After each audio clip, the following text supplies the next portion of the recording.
Ah, charming Estonia, a far-off northern realm of mist and pine, known to few yet as old as the sea. So welcome yourself in, scholar. This is the prime guide to Estonia, the Baltic prodigy. Let's start with the continent of Europe. There are so many tiny countries scattered through here, it's hard to know the first thing about any which one. They are certainly more ambiguous as we look east, as these lands are not known for their beaches, nor any great monuments worth traveling an ocean for. Yet I'm willing to argue that little Estonia here will catch your eye. This is Tallinn, the capital city of Estonia. Notice what makes it stand out? It is without a doubt the world's best preserved medieval city, still boasting its centuries-old walls and battlements. Its guild halls still open, town square markets still hum with trade, and taverns still quenching the thirst of weary travelers. But before we go any further, let's get our bearing. We begin with the name, Estonia, or Esti in the local tongue. There are two claims to the origin. The first comes from a written record in the Roman Empire by a guy named Tacitus. He used the word Esti to describe the people living along the eastern Baltic shores, in which they had some loose trade relations with. But the Romans never penetrated this far north, so I'm taking the Viking claim, as they charted and settled the area, naming it Eastaland, or Eastland, following the complex Viking naming process. Other works include Greenland, Iceland, Finland, or Vinland. As I alluded to, Estonia is not very big, covering a mostly flat 17,000 square miles. However, she poses around 2,000 islands. Two of the biggest you can see here, Saaremaa and Hiiumaa. The capital, Tallinn, sits like a crown here on the Gulf of Finland.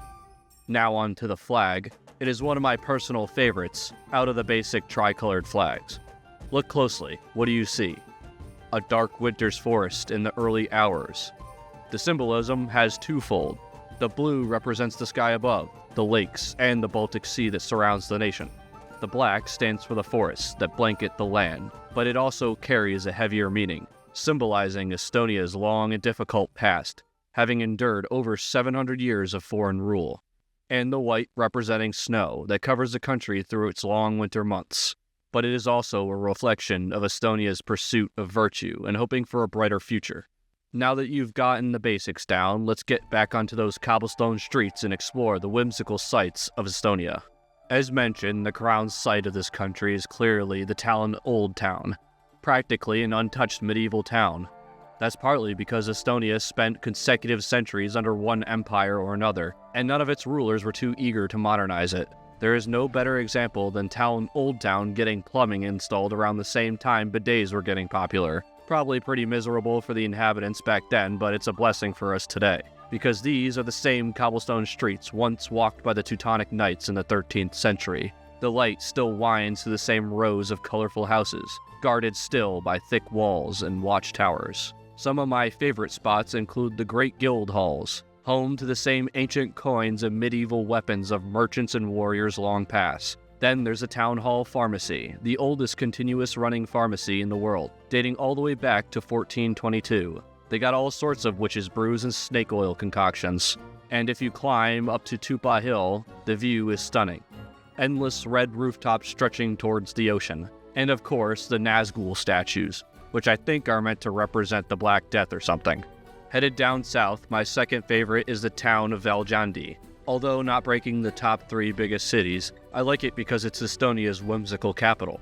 It has the biggest castle ruins in the Baltic region, a very much take off your helmet and rest weary traveler while you gaze upon the lake of Viljandi. The town itself is lined with charming old wooden houses, which you rarely see in mainland Europe anymore. And if you want to take up the whimsical factor, check out the nearby Summa National Park.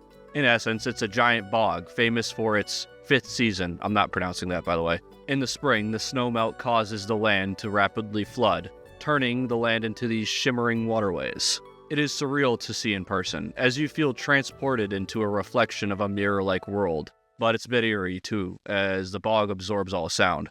Those same waters eventually form rivers that flow into the Baltic Sea, ending at a little beach town called Pärnu, Estonia's so-called summer capital. As you would expect, they have some very unique architecture, spas and shorelines in the very famous Mile breakwater.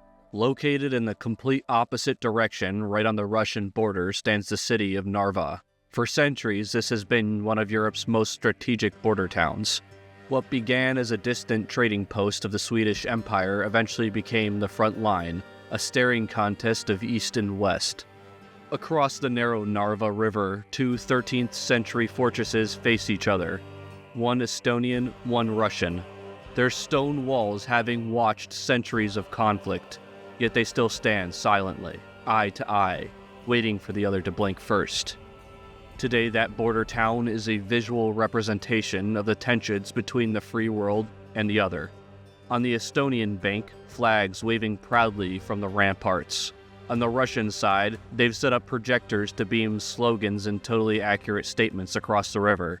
Two castles, two worlds, divided by a river only a few meters wide, yet separated by centuries of history. To close off the sites portion, I'd like to bring us over to the many islands in Estonia's western flank. There are several fascinating things about these islands that put them on their own footing. The unique climate conditions of the Baltic allows the waters between these landmasses to freeze over during the winter, opening seasonal roads between the months of January and March. Another fascinating thing, Saaremaa, the biggest island, has one of the densest meteorite crater sites in the world. For comparison, Estonia has one crater per 2,000 square miles, while the second most densely cratered country, Canada, has one crater per 61,000 square miles. So pack your helmet when you check out Kali Meteor Crater Field, which boasts 9 total impact sites. Following the road south, you'll arrive at the charming town of Kuusaare. Sitting center stage is the 13th century Arensburg Castle, with its very well-preserved fairy tale watchtowers. Kuusaare is also well known for its Nordic-style spa town culture. Among the usual saltwater pools, bathhouses, and saunas, they have traditional mud treatments, said to have an old-world healing power. The process involves submerging yourself in mineral-rich mud found in local limestone deposits on the island. I mean, hey, I'll take your word for it. Estonians are pretty good-looking people. And thus, we have reached the end of the sights segment.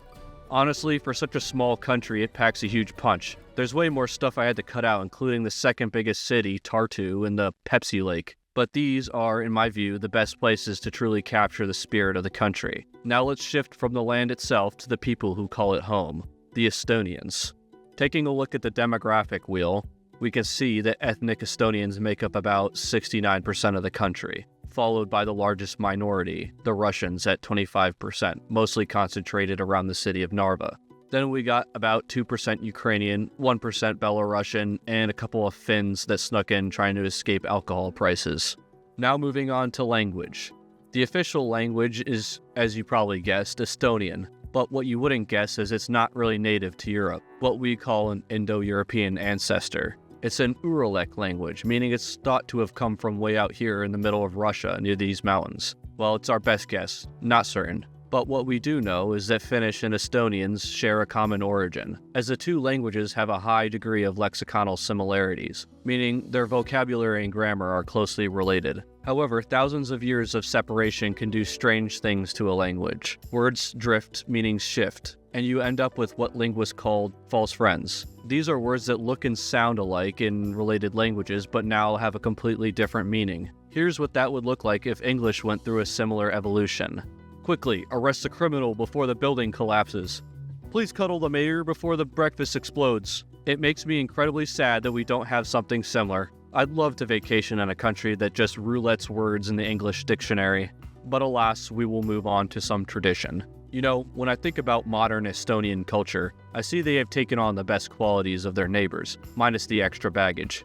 They value social welfare and happiness indexes such as the Finns up north do, minus the crippling social anxiety. They can also be a hardy, resourceful people, much like the Russians just east, except they don't have crippling alcohol issues. And of course, we can't forget Estonia's sister to the south, Latvia. They really like nature and share many ancient traditions, but Latvia gets way too much into it. The Latvian Budeli ritual, where they burn small straw effigies and get masked up in these abominations to wake up the nature. Yeah, whatever that means. I know y'all worried about the Russians, but seriously, these guys down here will midsummer you if you're not careful. No, modern Estonia is very chill. Estonian culture values balance of tradition and progress. Modern Estonia is known for its strong Nordic-style social systems, excellent education, and invest heavily into digital innovation. This is best displayed by the country-wide free public Wi-Fi that reaches about 88% of the population. Yet despite of their embrace of the future, Estonians stay deeply connected to their roots. The old towns are beautifully preserved, folk dancing remains popular, and traditional national costumes are still worn with pride. The best way to see this is, of course, during its festivals. The festival best symbolizing this connection to heritage is Lallipidu, the Song Festival. Every 5 years in Tallinn, over 100,000 people gather to sing it together, an event that has become a defining part of Estonian identity. The singing is meant to commemorate the awakening of Estonian identity in defiance of Russian occupation. More on that later. Christmas is another big holiday here, as you can see from the beautiful Christmas markets they set up in the old town each year. Being semi-Nordic, they also celebrate Midsummer, celebrated each year during the summer solstice when the sun stays up the longest. I've been told by my Nordic colleagues that the Swedes are the only ones who do the dancing pole and ritual stuff. Estonians, they just get drunk around a bonfire. But what is the drink of choice, you may ask? Well, Viina Tallinn is the most recognizably uniquely Estonian drink. It's a sweet spiced liquor. But this is Estonia. One does not simply endure 5 months of winter off of spiced rum. Thus, the real drink of choice in Estonia is the humble potato wine, aka vodka. Moving into traditional Estonian food might disappoint you a bit. I guarantee you that I have upset 0 Estonians with that comment. The only evidence I need is this wiki listing heaps of herring for a starter and rye bread as a main course, really keeping in touch with that medieval vibe. However, there are some really fun takes on traditional Estonian dishes by some notable restaurants. First one that comes to mind is in Tallinn, Restored Old House. They actually make rye bread kind of look somewhat good. The place also goes all in on the medieval atmosphere too. Think candlelight, wooden mugs, and staff dressed at all times. Another place to check out is Kochiedid, if you want that modern take on traditional food. Be sure to try the Malgi Pudar, a hearty mashed potato and barley dish that's the only UNESCO-listed food item. And with that, I would like to close out today's video. If you truly did find this content enjoyable, it would mean the world if you'd give me a like and some feedback down below. There will be more videos to come. Thank you kindly.